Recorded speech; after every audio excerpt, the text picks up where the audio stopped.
Welcome to Around the Cinema. I'm your host, Michael Schatz. I'm joined here by Ryan Wilborn, Paul Suda, and Jamie Parslow. We here at Around the Cinema would like to remind you that Mad Max is now available on Blu-ray and that it is the same director of Babe and Happy Feet. Yeah, think about that. Our first topic is the trailer for The Night Before. Unlike a lot of YouTube videos, we're going to get straight to the trailer for you to watch and not talk about it until afterwards. Before Christmas and all through the borough, the children were snuggled, their presents wrapped thorough. But this tale's not about presents or Santa or ponies. It's about three dudes, three bros, three ride-or-die homies.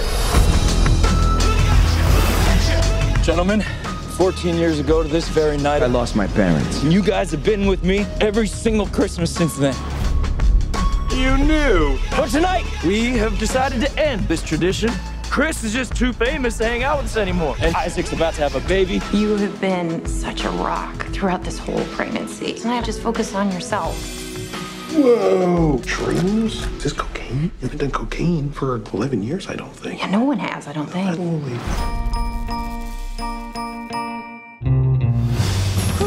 I have a present for you. We're going to the best Christmas party in New York City. So that gives us several hours to hit as many traditions as possible.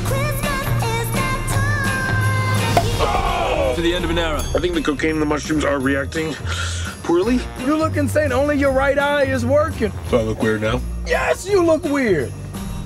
Still weird. Weirder.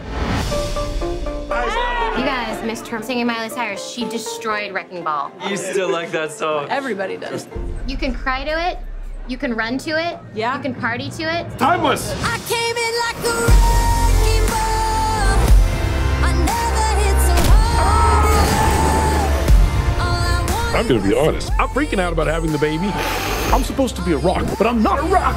How wasted are you right now? Hallelujah! Not that kind of church. No. Who's that guy? What guy? The guy on the cross. Jesus. Oh, Jesus. Is that what they think we did to him? Yeah. Can they tell I'm Jewish? Yes. Hell. Your sweater. Don't you dare throw up in here. Swallow it like a girl would. I need a barf bag. No barf bag.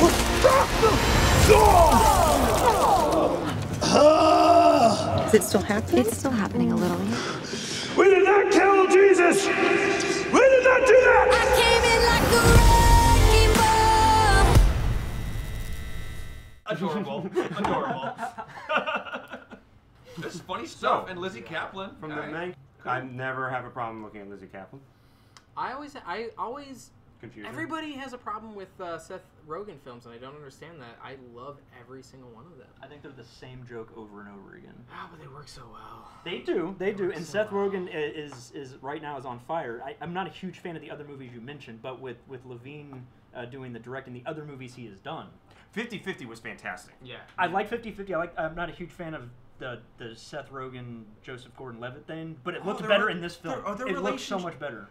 Maybe, I don't know. I think it works better as a love the comedy, relationship in 50-50. I think it was the perfect example of the blend between comedy and drama. Yeah. I don't think there's a lot of dramedy in this one though. So. Oh no, this is like straight up. Yeah, no, more like Neighbors. I like the idea. I mean, I love what they always end up doing, but at the end of the day, there's somebody. I read recently. There's like some article where somebody was talking about how Judd Apatow movies don't really have content. Because it's nothing but... Oh, Edgar Wright was talking about this. No content or conflict? It's content in the sense that nobody's actually writing anything. They're just sitting down, doing a lot of improv, and there's no like creativity to it outside of just straight comedy, which I think is great, and it's really creative for the actors. For it's not everyone should do it. Keep the energy going. Yeah. If you can make it work, it's a nice experiment that continues to work, but it needs to be its own thing, not like a lot of Some of the funniest movies of all time were improv. Spinal Tap is the perfect example of that. I agree. Most of Monty Pythons have like a very, very short script, and they just run with it, and they riff on it, and they just go back and say, nope, this was the best part. Dumb and Dumber, the first one, had like 17 pages of script, and that was it. I mean, so I'm cool with that. Right.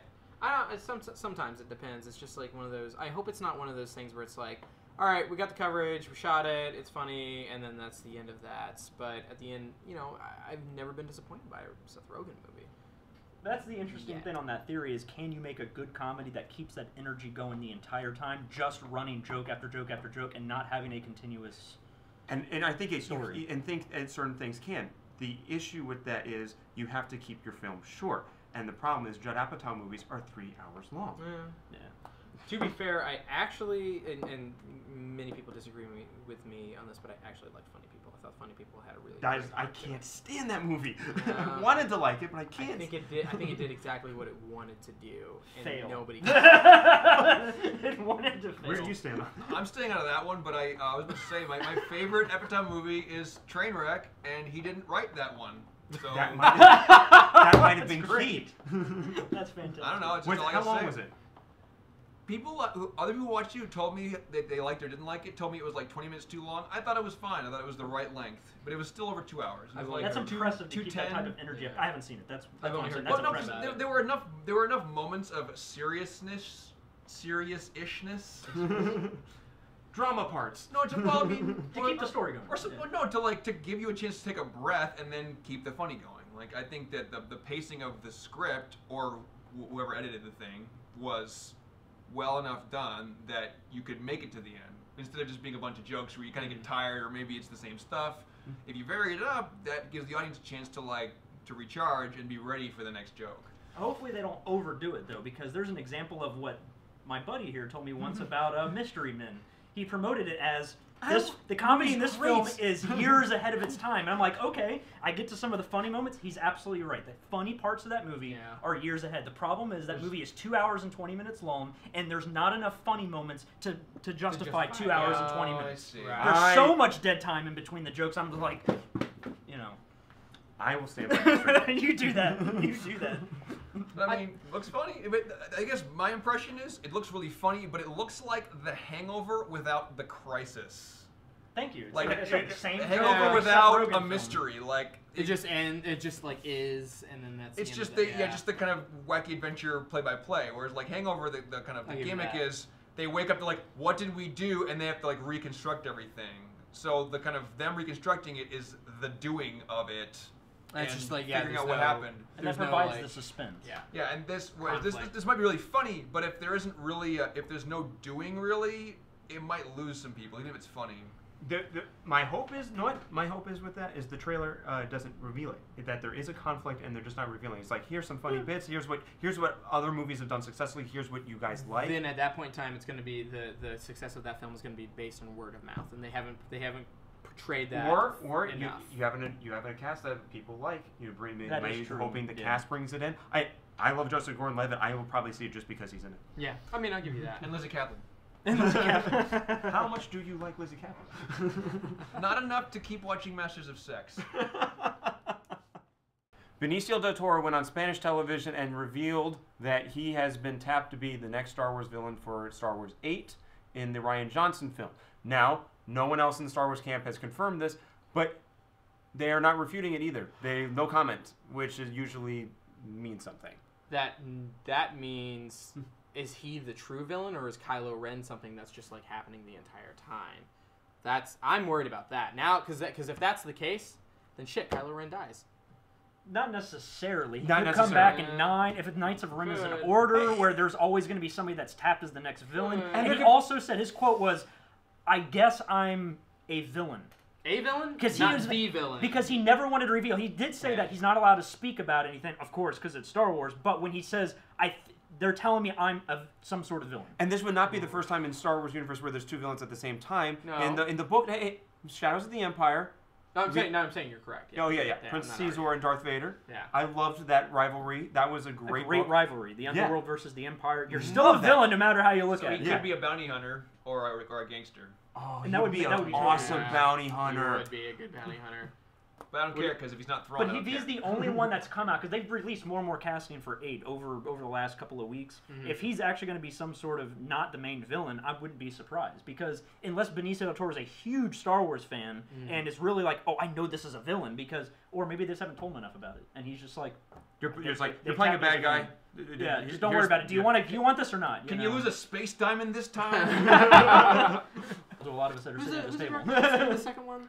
Ryan Johnson. Ryan Johnson. Okay. Which, by the way, Looper, Looper was ridiculously horrible. Just saying. I like Looper. I did not do Looper. I've heard great things about Looper, but it also did his style of directing didn't seem Star Wars worthy, if that makes sense. Style, yeah, absolutely. Yeah.